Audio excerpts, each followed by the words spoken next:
What's up, Shelf Addicts? Welcome back to the Shelf Addiction Podcast. Today on Book Chat, we are doing another Book Talk Made Us Read It. We are reviewing Faking with Benefits, written by Lily Gold. Stay tuned.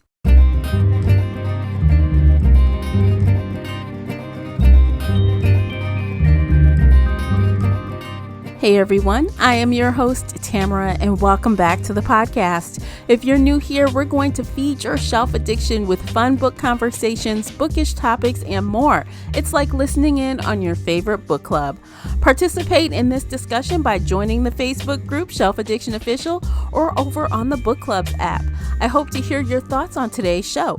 You can also find me and Casey on Twitter and Instagram. The links for everything I've mentioned are below in the show notes. If you enjoyed today's episode, please support the podcast by sharing it with some book nerd friends or on your favorite social media space. And don't forget to hit that like button and subscribe before you leave. That will really help me out, and I appreciate you for doing it. The uncut video version of this podcast is available right now over on Patreon. Join us there for exclusive videos, including after shows and more. So if you're interested in that at all, you'll need to come over onto Patreon and sign up. As always with Book Chats, we talk spoilers here, so you've been warned. Without further ado, let's begin. Joining me is co-host Casey from Heart Full of Ink. Welcome back, Casey. Hello. I'm so excited to be here. Hey. Today we are doing another installment of Book Talk Made Us Read It. Dun, dun, dun. We shall find out if this read was good or bad or worth the recommendation. So we're going to get going with our usual jargon and then we'll just jump right in. Yeah. So today we are talking about Faking with Benefits, written by Lily Gold, first published December 1st, 2021, self-published actually. No audiobook is available. So yes, I've read this one. No choice. The paperback comes in at 580 pages, which is really long, which it didn't seem that long when I was reading it, but I guess I grabbed it on ebook and it is available right now on Kindle Unlimited. So if you have that service, take advantage. So Casey, would you please share the synopsis? I will. Wanted. 3 fake boyfriends must be tall, ripped, and willing to teach me how to kiss. My name is Layla Thompson and I am undateable. Seriously, I'm 28 and I have never had a boyfriend. With my 30s rapidly approaching, I'm starting to lose patience. Lucky for me, I have 3 guy best friends who are all too eager to help hone my dating skills. There's Zach, the huge rugby player with a cheeky grin and rippling biceps, Josh, the boy next door with the sculpted jaw and calculating stare, and Luke, the silver-haired divorcee who also happens to be my old professor. After a bad date leaves me crying on their shoulders, the 3 men are determined to help me find a guy. Together they agree to be my practice boyfriends and come up with a lesson plan packed with fake dates, make-out sessions, and classes on flirty texting. In return, I just have to make an appearance on their relationship advice podcast once a week. Easy. But as my lessons become more and more intense, we soon find ourselves getting in too deep. With every touch lingers a little too long, and every kiss ends in fireworks. It's not long before I realize that their friendship isn't enough for me. I want more. The guys have been teaching me how to get a boyfriend. Now it's time I put their lessons to the test. 3 times over. Bum, bum, ba. Okay. High level. Mm-hmm. When you first finished, what were your feelings upon finishing this story? I enjoyed it. I enjoyed this book. There were parts that annoyed me and parts that I would change, but overall, yeah, it was a good, solid book. A good read. Same. I liked it. Yes. I liked it. Although I did find some things utterly cheeseball and some things I did roll my eyes a little bit.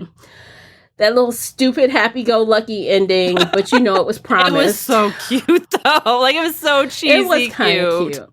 It needed. But I'm like, well, it was fun. Mm-hmm. And then when you deal with the dramatics of individual relationship stuff, all these guys had problems. So many problems. They were right. So you have to deal with their drama on top of drama, on top of drama, teaching them how not to be assholes on top of that times 3. And then you got to deal with, your own personal... Three things. Yeah. Yeah, your own thing and then 3 things. Yeah, it is a lot. That's just too much. Too much. Sorry. That's fine. It's overload. It is a lot. It is a lot. I can't imagine standing like with 3 dates at an event and this guy's holding my hand, this guy's got his hand on my waist, and the other guy's just kind of looming behind. It just looks like a whole lot of shit. It would be. I feel like that's the easiest part, though. Like, once they get into the bedroom, that's when it becomes too exhausting, Because they're all just, like, waiting in line for her. I know. I'm like, when they were at, so we're going to jump to, like, the end, y'all, if you haven't read this book. There's a scene, there's a wedding. So the twist of all of this is they went to one of her boyfriends. This is his ex-wife. Her wedding. And another one of her boyfriends, it's his brother marrying the ex-wife. Right. So they're all at this wedding. They make it this like little fun weekend. They get like the honeymoon suite for them with this huge bed. Oh my good Lord. But they're playing these games with her. Yes. Silk sheets, the whole 9. But they decide to play this little game. And they put these, what are those, Benoit balls? Is that what they're called? What are those? Okay. So that she's walking around with these balls in her. Balls. And I'm like, Jesus Christ. So she's uncomfortable. She's kind of like wiggling around, and these guys are like having the best time. One guy want to make out with her and do a little something in the bathroom. The next guy wants to do a little something. The other guy want to do a little something. I'm like, Jesus, aren't you exhausted, bitch? I'm tired. I need a fucking break. Okay? And I mean, like, they went to town on her the night before. And she should be really tired and sore. Also, 5 balls at once is a lot. Usually it's like 2, maybe 3. But she had 5 up in there. And I was like, let me give some side eye here. I know. I'm like, I can't imagine. That would be extremely uncomfortable, I think. I feel like I would feel like I need to pee the whole time or something. Like, no. I don't think that's sexy. That's not sexy. That's uncomfortable. Again, maybe 2? This is not personal experience, but I feel like 2 would be the perfect number to have up in there. Right. Like if I had to guess, right? Because I've not used them either. So, I mean, I'd have to guess, but definitely not 5. Yeah. And I'm like, well, how big are these balls? Like, are they like, or marble size? No, they're bigger than a marble. They're a little bit bigger than a marble. I've seen them displayed. I have never bought one. I have never used one, but I've seen them displayed. And yeah, they're like a golf ball size? Or no, smaller than a golf ball. Like a larger marble, basically. I'm not putting 5 of them things up there. And then they're all connected with the, So anyway, I'm tripping. Like, she's all these interludes. They were kind of spicy, but I'm like, damn, that's just too much. You just going round and round in circles. It never quits. Your situation must be like stretched out and exhausted. No, what can I say? At one point, one guy was like, oh, wow, she's still so tight after the other guy just like got through with her. And I was like, that's not how this works.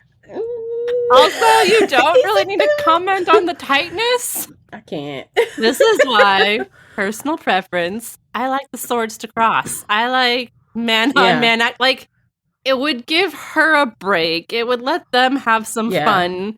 And, she could sit there and recuperate instead of them just like sitting in the chair. I'm like, Zach, you need to get one of your homeboys for the butt, butt stuff. Okay. Exactly. If you're into it that much, hook up one of your boys. Don't come over here. Yeah. Like, no. I'm not doing all the fucking things. Come on. I'm not doing everything, but she loved it though. She loved it, but yeah, personal preference. There should have been some more mixing. Absolutely. And this was my first reverse harem read of this. Right. This is my very first reverse harem read. And I just it blew me away. I'm like, that actually was a good thing this was not on audiobook. Because I would have been like, oh my God, don't let anybody hear this.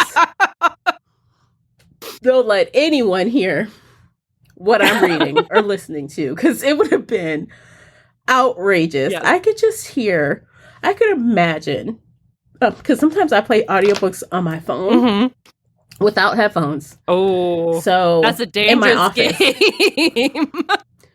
I'd be trying to mute, and Kevin be here. He listen. He down the hall. He'd be like, "What are you listening to?"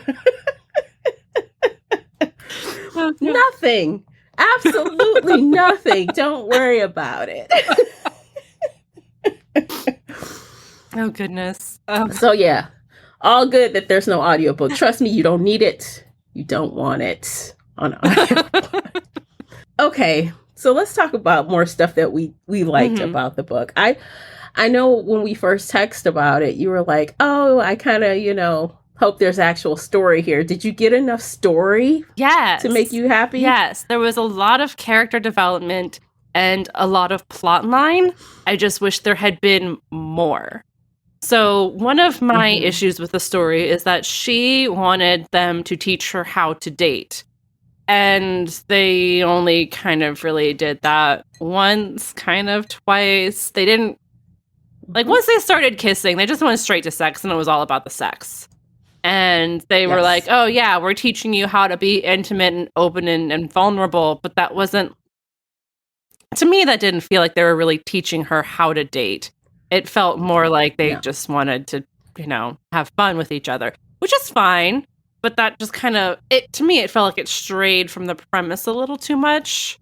And then she had that date with Luke, but that was totally off page. And they're like, oh, yeah, they just went on this date and it was fine. Yeah, I think they were more teaching her how to be in the type of relationship they like. Not how to date. Yes. Because I'm like, yeah, after that first date, she really didn't get any lessons, not in the traditional way. So, and yeah, you do need to learn how to open up and be vulnerable while having sex. That is part of a relationship, but that's not something you do on a first or second date. That's, down the road. That's not going to help her get past her first date syndrome-itis. I don't know what to call it. Right. Or even spilling her secrets, right? Being vulnerable in that way. Yeah. That's not something you do on a first or second date. No, that's something you do months into the relationship. Yeah, she needed practice in getting through the first 3 dates. Yeah. How to keep somebody from running out on her, basically. She needed more practice flirting and being comfortable flirting. Again, it just kind of boiled down to flirting. Yeah. And so, there was a lot marks, right? The check marks. There was a lot of plot to this story, more than other reverse harem books do. But I kind of wish there'd been more to it. What about you? Well, I liked her story, except for it was kind of wild. I'm like, wow, she really had a tough go of it. In high school, that sucks. That was really rough. I'm like, oh, that was dreadful. And then, Zach's story was interesting, with him not being able to play anymore and his injury. And then Josh was interesting, but I think he was the dullest of them, I think, even though he had the crush on her for the longest. And Luke, he was so annoying because it's he could not, and she was annoyed by him as well at first, because he couldn't get out of his head about being her old professor by a lot of years. This wasn't last year. No, it was over a decade ago, or a decade, because it was the 10-year reunion. Yeah. I mean, not gonna lie, I totally have the whole English teacher crush vibe going. So I was crushing on him really hard. But yeah, no, he needed to pull his head out of his butt. Come on.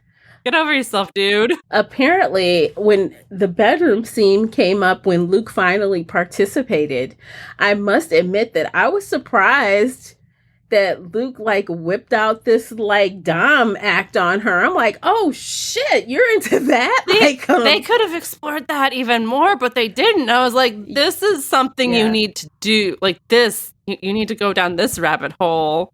He can be in charge of everybody. Like there's just.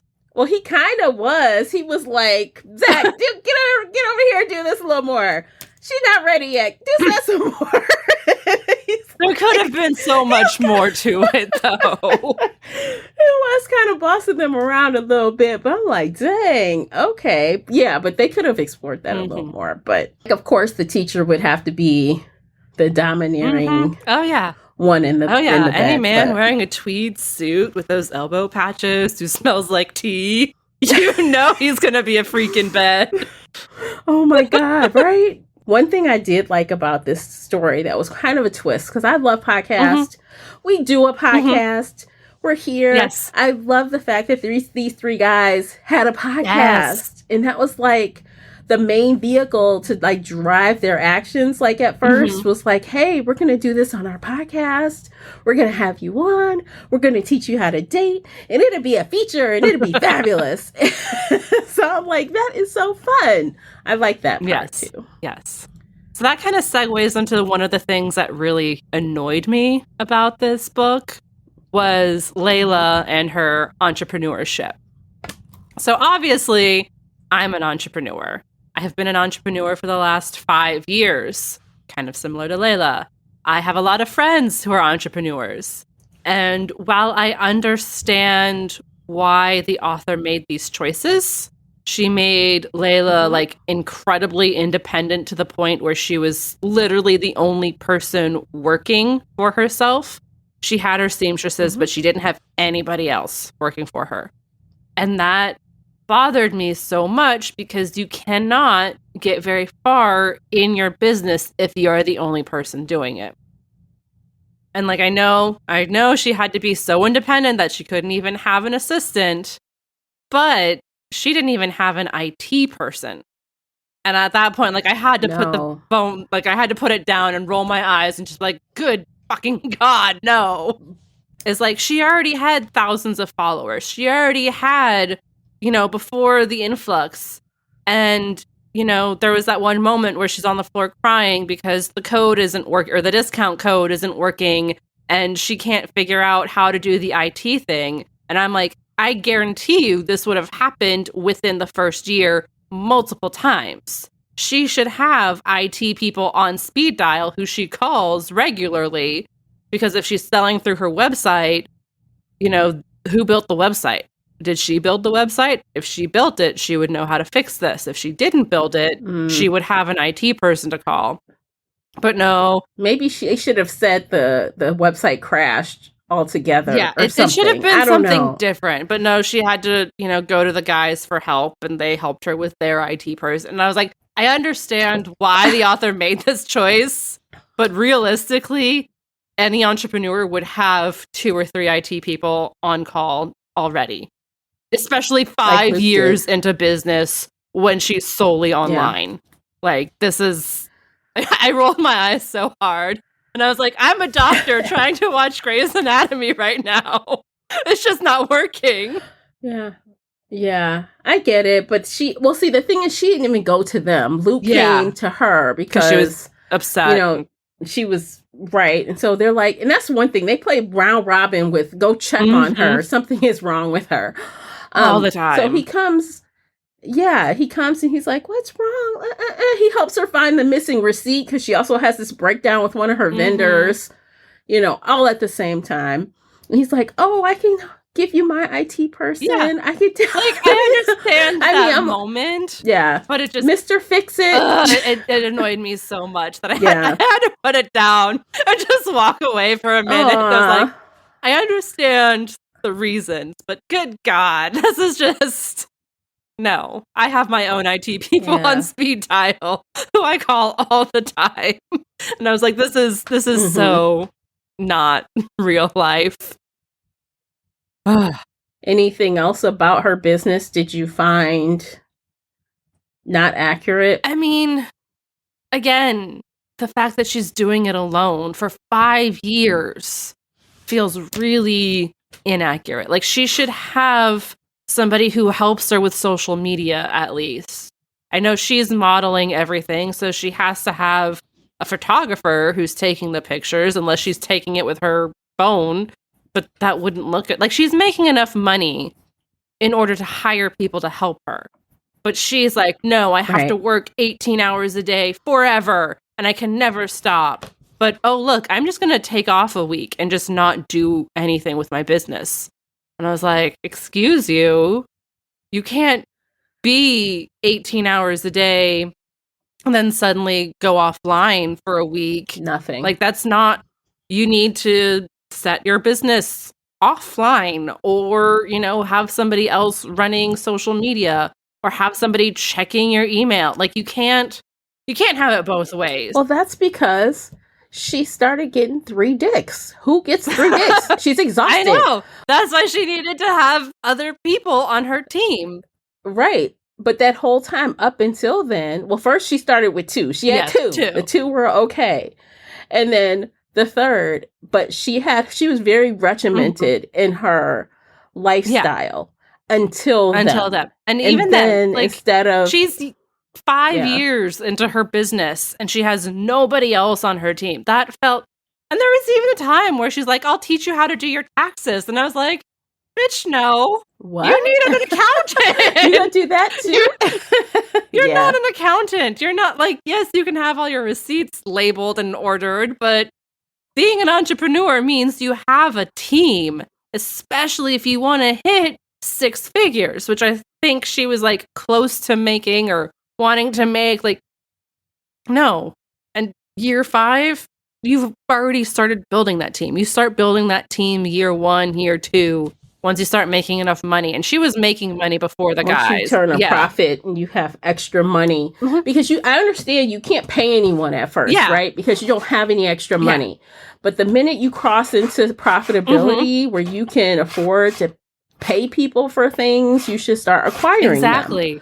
Like an accountant, like an IT person, like a social media person.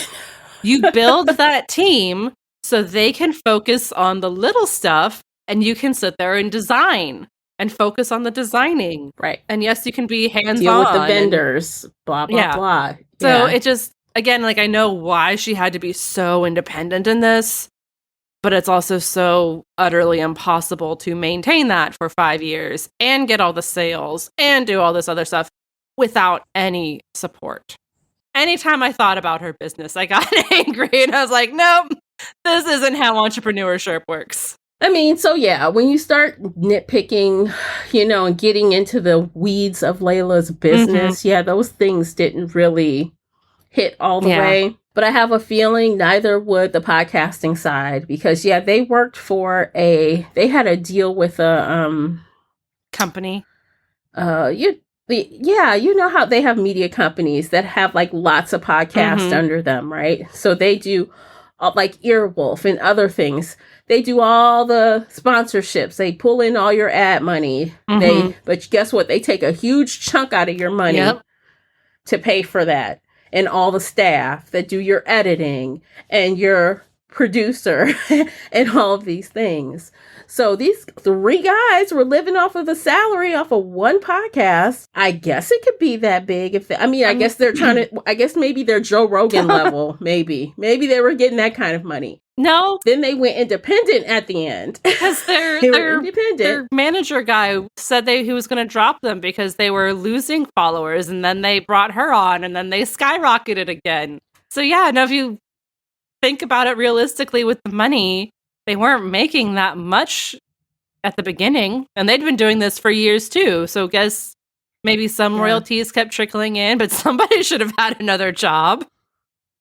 Yeah, who's working? Nobody. Who's making money? Nobody was working. That's why I'm like, can you support 3 dudes off of the money you're making on this podcast? Like, you guys supposedly live in a really nice apartment. What is it? Suspension of disbelief. Yeah, right? We're supposed to believe that they all got the money. They all have money. Her business is fine. She can run everything by herself for 5 years and then just go offline for a whole week. It's fine. I know. Okay, we're going to find our way into these commercials right now. We're going to take a break. And when we return, we will finish this conversation. We will give our rating, and we are going to determine if Book Talk failed us or not. Stay with us. Today's episode is brought to you by the Shelf Addiction merch store. Check out all the bookish t-shirts, notebooks, mugs, and more. Don't miss out on these original designs, perfect for any book nerd. Support the podcast and visit shelfaddiction.com/merch and pick up your next favorite bookish item.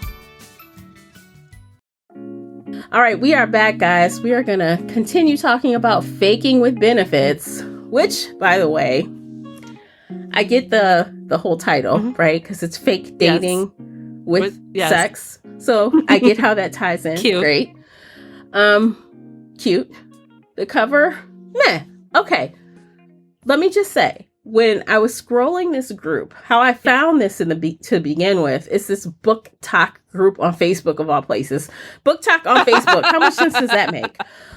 But it was a Book Talk group on Facebook. And they were talking about how, look at this cover. Don't be fooled by this cartoony cover. It's a lot juicier and sexier than this cover makes you think. Mm-hmm. And I would agree with that. If I saw this cover, I'm getting like romance vibes, but not good sex vibes. Mm-hmm. Mm-hmm. So I think the author did herself a disservice with this cover. And her saving grace are people saying it's more than this cover. I want to do a little research into this because when I just went on Goodreads to, say I read this, I found an older cover. And this book was published in December 21, so 6-7 months ago, however long it's been. And it was a sexy cover with half-naked dudes. Oh, I see not it. Not cartoon cover. I see it. So I think she must have rebranded in the past couple of months and decided to see if she could try and get people with this hook. It looks really cute, but I swear it has sex. And everyone's like, okay, let's give it a try. Whereas before it was just okay, this is an every other kind of sexy book thing. Yeah, because on the bottom, there's a picture of a woman and a man kind of hugged up.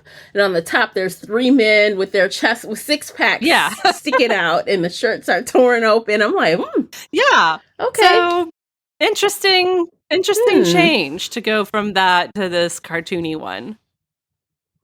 Yeah, definitely. I had a good time with it. I wouldn't have minded a little bit more color. Can we get a friend or a sidekick or anybody? I don't know, something. I mean, technically Josh is half Asian, but that's so I know. That's a drop of diversity in this. And it was mentioned once and you never hear, that's it. Yeah. No. It was very white. It was. I know. And the photo, the cartoon photo, actually all of them look it's all very white, all of it. Mm-hmm. Just fine. But I would have liked, a little something. Anybody to have a little something. Any sort of diversity. They're all cis, white, straight people. Can we give her a best friend? That's not these 3 neighbors? Can we give her a female best friend? No. That could have been... She doesn't trust anybody. She's totally reliant on these men for every aspect of any relationship ever. Which is also something that I do not like. For someone that's so independent, you have no life outside of these men. And that's another reason why 3 is too much. How do you get any time for yourself when these 3 dudes are fucking wrangling you all day long? If it's not Zach, it's Josh. If it's not Josh, it's Luke all fucking day. If I have a problem and I'm having a bad day, leave me alone. Don't sick one of your little boys on me to see if I'm okay. So those little things, I let it go because it was his story, but no. Real life, no. Look, if you don't get away from me, the kitchen will be closed. It's a warning.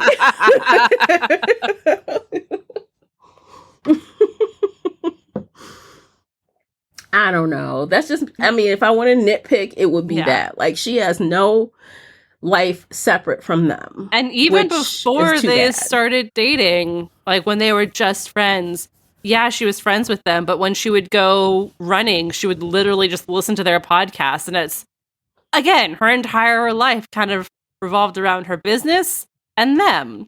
And every free moment was spent with them. And then all the other moments were spent on the business. And she had nothing else to her life. She had no friends.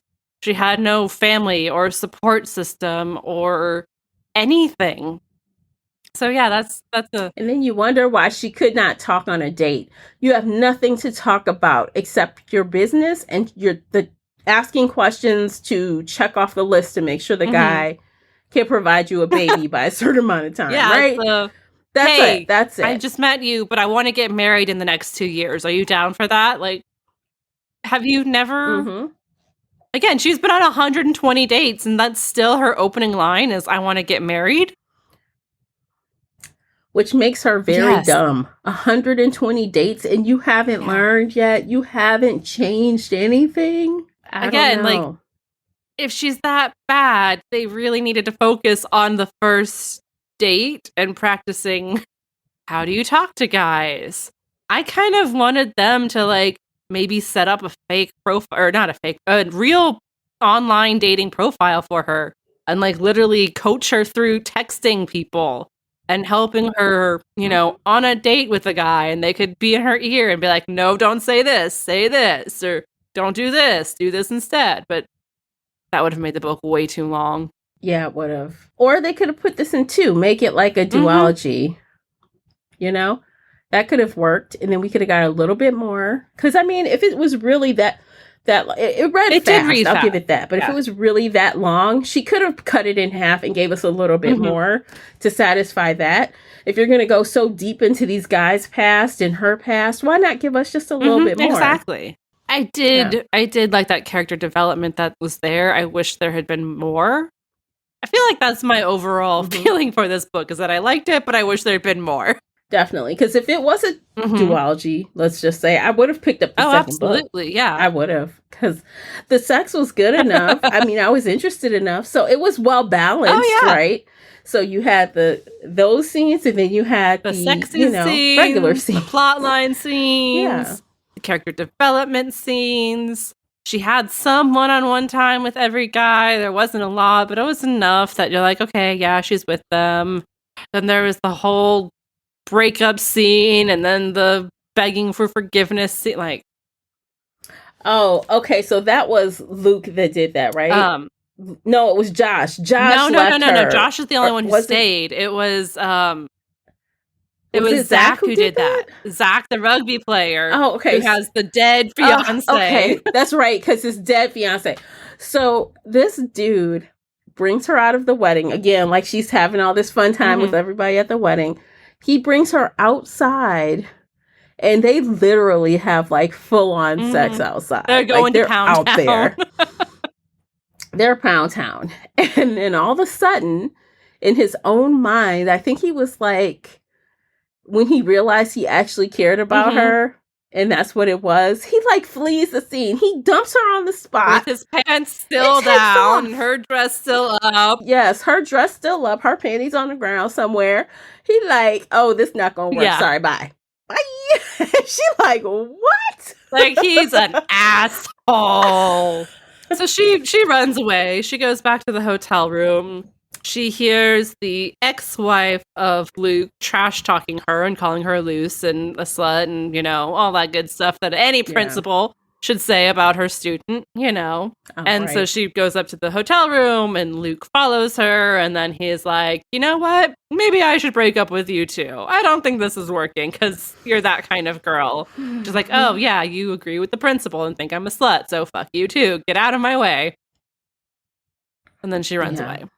Which was very valid. And then, okay, so the apology. Yes. So it took Zach a long time to admit that he was wrong. Did. Like, he was being very stubborn about it. It's like, why don't you understand what you did was ridiculously absurd? It's like he couldn't get it. But after Josh does his brotherly duty, goes and finds the old ass ring that he dropped from his fiance, He went out there with a freaking metal detector to find that ring. Josh is a good guy. He brings it back. Yeah, and then suddenly, Zach is like, oh my God, I fucked up. I'm so sorry. Da, da, blah, blah, blah. They all have this conversation, and they're like, so you really love her? And they're like, yeah. And then Josh is like, well, yeah, I know. I've loved her since a long time ago. And they're all like, you finally admit it. And they're all standing there. It looks like, well, yeah, I think I love her too. And they're all like, oh, what is that? Like, they all have like this moment. dumb Again, moment. it's been like, a week since they broke up with her? Yeah. And now they're all like, we all want her in a relationship.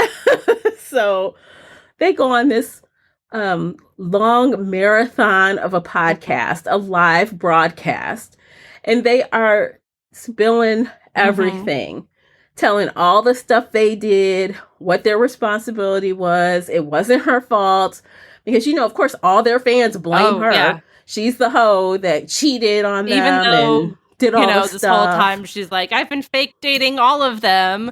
We all said it was fake dating. We all knew, like, it was the four of us.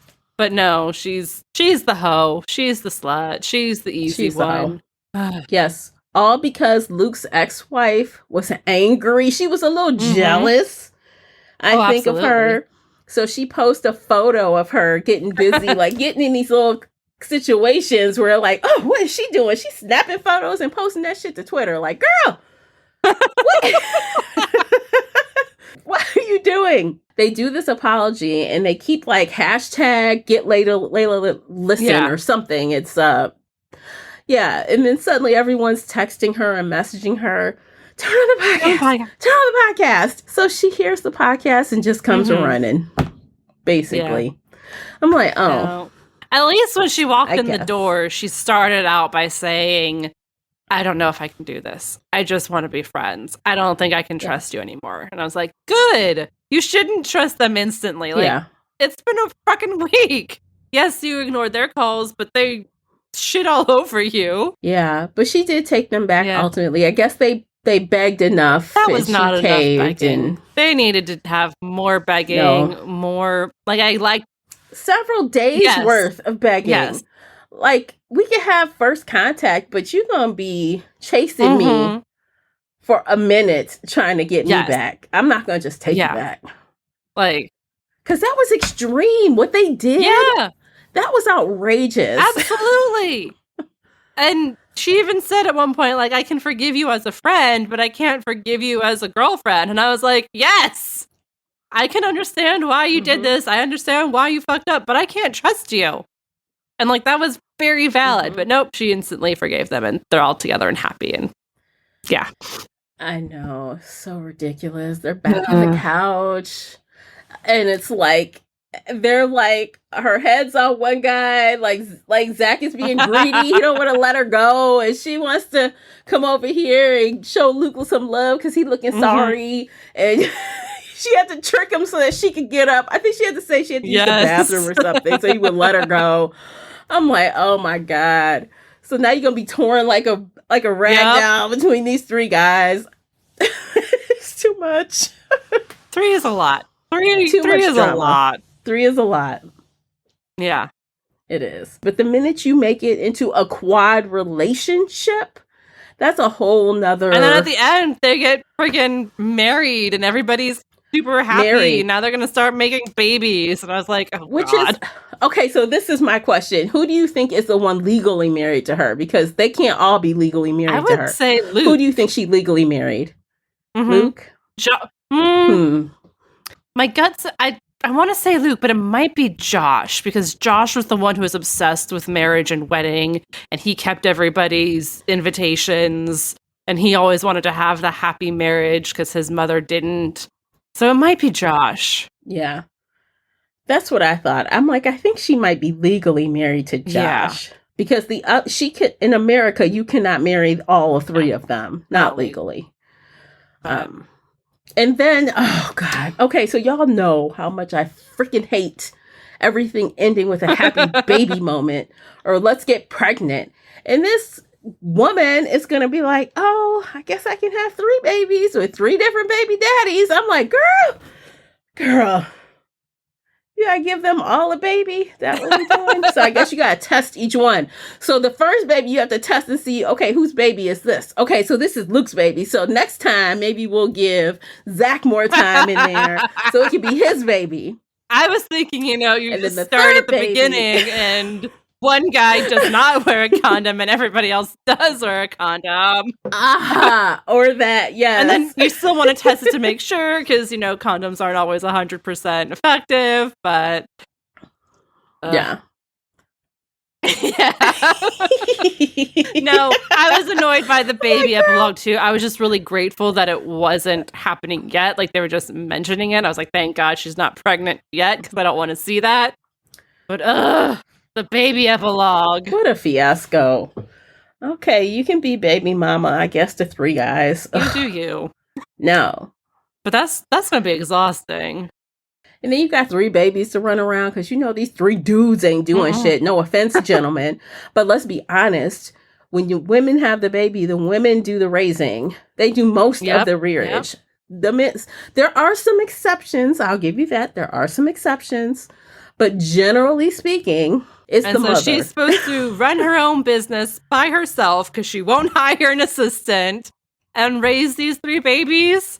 While they just sit around and do their podcast, like, yes, that's a business. And then fuck 3 men at the end of the day, every day. Fuck that. There are not enough hours in the day for that. I cannot. That is the craziest thing about this book. I just can't. But that's why it's fiction. That's why it's fiction. All right, let's rate this thing. Are you ready to rate it? Okay, I'm ready to rate it. Can we go first? Yes, please do. Okay. So overall, I did really enjoy the story. I think I would suggest it to anybody who's never tried a reverse harem book before. Like this felt like a very easy way to try out a group relationship. Because it was sexy, but it also had a lot of character development and plot to it. So it wasn't, too overwhelming. Mm-hmm. I wish there was more to the plot. I wish some other things had changed a bit. But overall, I really enjoyed it. So I'll give it 4 stars. 4 out of 5. Okay, we match on our ratings. I gave it a 4. And when I finished, I just really thought it was cute. I'm like, oh, that's fun. Mm-hmm. So it was as simple as that. I thought that the writing was good. I didn't have any issues with it. I thought it was well paced. I got through it pretty quickly and I just had a good time with it all around. Mm-hmm. Yes, there were some imperfections, but nothing's perfect. And I would recommend this book. As I mentioned earlier, this was my first reverse harem title. And I think it's a good gateway book. I think I will read more, but with less men. I don't think I would read another 3-man harem, but can you have a 2-man harem? Oh, reverse? Oh, yeah, that's called Menage. Oh, yeah. I know a bunch of those. So they're so much better. Okay. They're easier to handle. Okay, so I guess you need 3 to be a harem, right? Is that it? At least 3. Some books go up to like 5 or 6 I can't. men. I draw the line. I draw the line because that's just too much of a workout for the body, and I don't know how that's fair. That's just not fair. It's not. It's not fair. So I'll probably read some Menage books then, But I do like. I just liked how the guys weren't awful. You know what I mean? Mm-hmm. And I liked... they were really nice, sweet guys. Yeah. And I like that generally, with the exception of that one fiasco that, where they all wanted to break up with her and do crazy stuff, they were generally good guys. And even Luke, who was into dominance and stuff, he wasn't ridiculous. It wasn't over the top. It was nice. Yeah. It was sexy, but it wasn't like WTF. Yeah. Yes. So yes, 4 stars. It was like the most mild domination ever, though. I know. I think if given half a chance, he probably would have done more. Like if the author had allowed it. And I think they should have explored that. Yeah. Okay. So what do you think? Did Book Talk do us right or play us dirty? Did they? I think they did us right this time. Yeah. Like this was a good book. I may or may not reread it again in the future. Like, I'm not opposed to rereading it. I might go check out the author's backlist. I don't know. Like, it was good enough that I'm intrigued. Yeah. And it was well written. And even though I had complaints, I always have complaints. It's fine. It was a 4-star book. I think they did us right. Yes, for What's Book Talk? Yes, I would agree. I think this had all the praise and it was earned. Yes. Like you, I probably won't reread it, to be honest. I probably will move on. But I think it's whet my palate for more of this type of situation. Just minus one guy. We'll do the menage and be done with it. So yeah, thank you, Book Talk, for this recommendation. So you're 1 for 1 with us right now. Woo! Yes. I feel like it's been a minute since we've really had a book that we've actually liked, like, together. Like, really enjoyed. Yeah. Yes. It's been a while. So, it has. Lord, I hope I'm glad this brought us back together. That's what I'm like.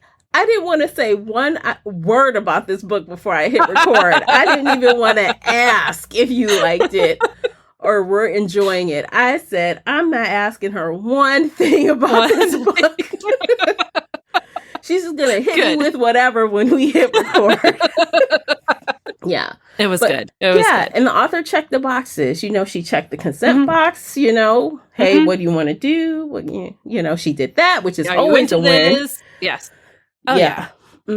So it was nice. It was respectful, but it wasn't dull.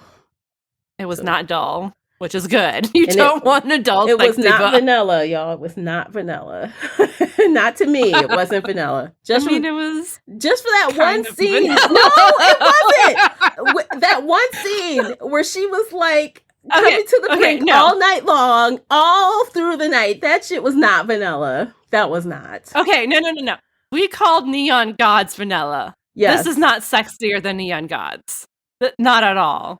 Not sexier? I feel like, no. This is like the same vanilla on par as Neon Gods. See, I think because they were having sex in front of people. This was, okay, this is edge play. We're just gonna like hold off on your orgasm for an hour. But see, I think this is a little more than Neon Gods, because at one point she was literally having all holes filled. All holes filled.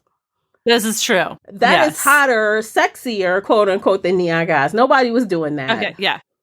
Yeah. You can't tell me all holes filled is vanilla. No! Okay, like it's very, to me, it's mildly spicy. If I want spicy, I have other books. Jesus, other authors. I don't even want to read what you think is spicy then. No, you don't. I'm like, what is this? Because this is... Yeah, no, this is just like a typical Tuesday read for me. This isn't... I'm sitting on the airplane reading these sex scenes. I'm just like, nah, it's fine. It's hot. I'm not bothered. Strangers next to me. Perspective, y'all. So obviously I'm a lot less adventurous than Casey. So from my POV, okay, so let's say 1 is kissing and 10 is like off the charts shit I would never do in my real fucking life because it's so wild. I'd put this at like 7, 6.5, 7. Like, I was thinking like 5 or 6. Yeah. Like it's middle of the road. It's hot. It's kind a of little sexy, bit more than middle of the road for me, but it's not the fuck. Yeah. I'm not doing that. It's not that. But it's definitely spicy, I think. It's hot. There's sex scenes, but I wouldn't say it was like crazy.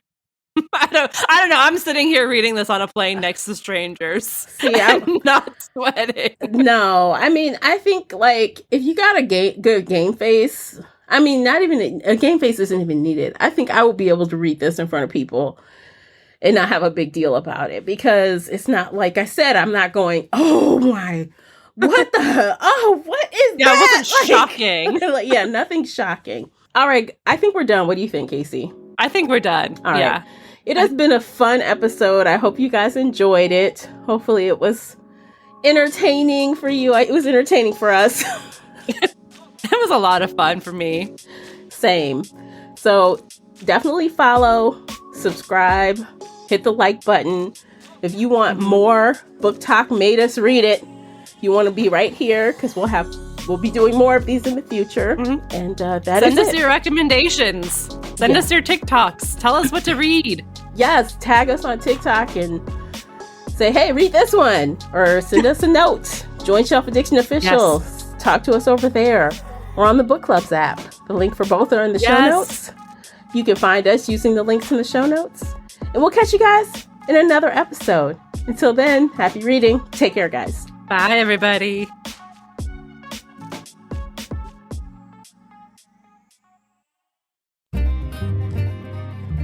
If you enjoyed today's episode and would like to show your support, there are a few things you can do. Head on over to Apple Podcasts and leave a positive 5-star review, or like this episode on your favorite podcast player. It seems so simple, but it really helps me out.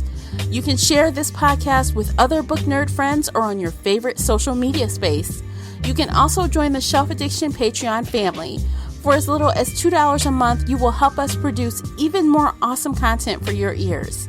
You can also consider joining the Shelf Addiction Official Facebook group, where we talk all things bookish and more in a safe space. The Shelf Addiction Podcast is a part of the Nerdy Maven Network. You can also reach us via email at info@shelfaddiction.com. Thank you for listening.